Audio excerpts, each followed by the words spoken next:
কি তেলটা মনে হচ্ছে ভালো গো। ধরবে, তুমি কোনো কথা বলবে না তো। যাই ভালো বলো তাই খারাপ হয়ে যায়। তুমি এরকম বললে? হ্যাঁ আমি এরকমই বললাম। তোমার মতো ফালতু মেয়ে, দজ্জাল মেয়ে, ডাইনি মেয়ে আমি জীবনে দেখিনি। উল্টো বলছি, তোমার মতো দজ্জাল, ফালতু, ডাইনি, বিচ্ছিরি, কুৎসিত, কালো, নাটা, তোমার যদি তোমার হাইটে কালো? আমি কালো? উল্টো বলছি, তোমার মতো হাইটে মেয়েকে বিয়ে করলে আমার চিন্তা, আমার ছেলেরা বেগুন গাছ দিয়ে বেগুন লগা দিয়ে বাঁধতে হয়।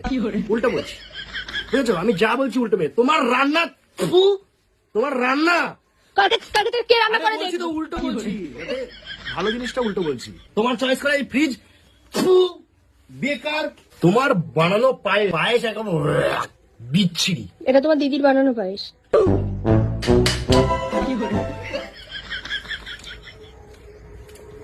ভালো আছে। তুমি রেডি হও, রেডি হও।